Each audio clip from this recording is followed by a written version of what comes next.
Biden and Harris are being sued over the border crisis. It's August 8th, 2024, and these are your headlines.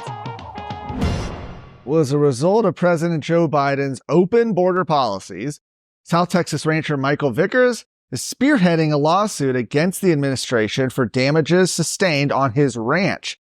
Other plaintiffs in the lawsuit are Kinney County and Atascosa County, as well as Kinney County Sheriff Brad Coe.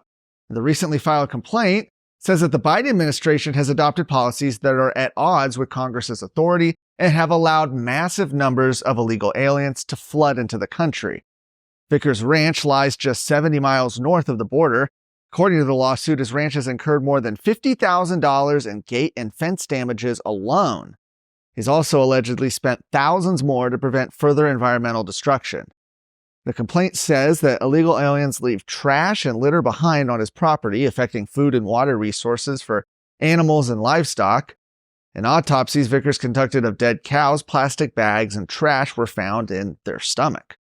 Vickers is forced to always be armed with a rifle and pistol to feel safe on his own property, and his dogs have reportedly caught hundreds of criminal trespassers, including gang members from violent groups like MS-13, Tango Blast, Pistoleros, and the Mexican Mafia. Vickers' ranch is not the only property that sustained damages due to the non-enforcement of immigration law. During fiscal year 2022 alone, Kinney County incurred thousands in expenditures for increasing crimes committed by illegal aliens. Dallas's interim city manager Kim Tolbert is costing taxpayers thousands of dollars in travel to various leftist events. Tolbert's first trip was to an International City-County Management Association event in Austin back in October. The itinerary included an equity and inclusion leaders luncheon and an Alvy's boot party, according to the Dallas Express. This event cost Dallas taxpayers $1,200.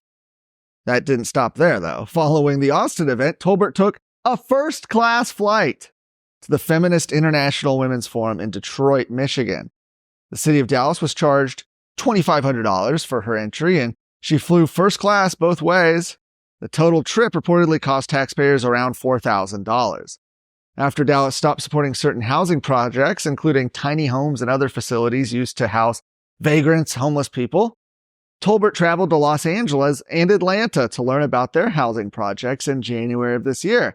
Total cost of the California trip was $1,199. The Georgia trip cost about another $1,000. According to the Dallas Express, the final expense came in the form of a trip to the National Forum of Black Public Administrators Conference in Baltimore.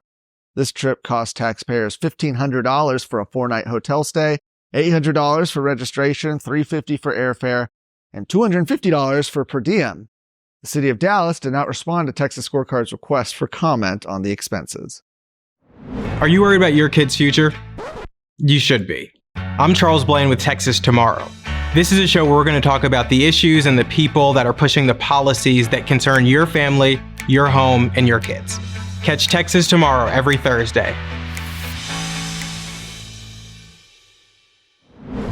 Texas Central Railway has purchased several homes in Harris County that have become inhabited by squatters, raising safety concerns from residents. According to a report from KPRC2, Texas Central Railway has purchased 41 homes in the White Oak Falls subdivision in northwest Harris County.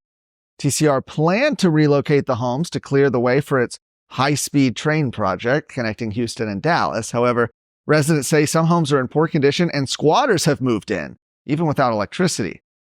KPRC2 also reported that during a visit to the subdivision, they saw a dilapidated home with the word sex house scrawled on the front door with spray paint. Doesn't leave a lot to the imagination. In a statement to the outlet, TCR said, "We're aware of issues involving Texas Central-owned properties in the White Oak Falls neighborhood in Harris County. We've started and completed evictions on several properties. Texas Central is working diligently with local authorities to address these issues." Additionally, attorneys for the Homeowners Association for White Oak Falls and the Texas Central Railroad are reportedly in contact. Now, back in March, Governor Greg Abbott addressed the growing problem of squatters. He said in a post on X that Texans had the right to protect their property. He said, "In Texas, anyone squatting in your home is breaking the law. They are criminals violating Texas laws like criminal trespass and criminal mischief." He also added that the Texas Castle Doctrine empowers Texans to use force to defend themselves and their property. For more of today's stories, go to texasscorecard.com.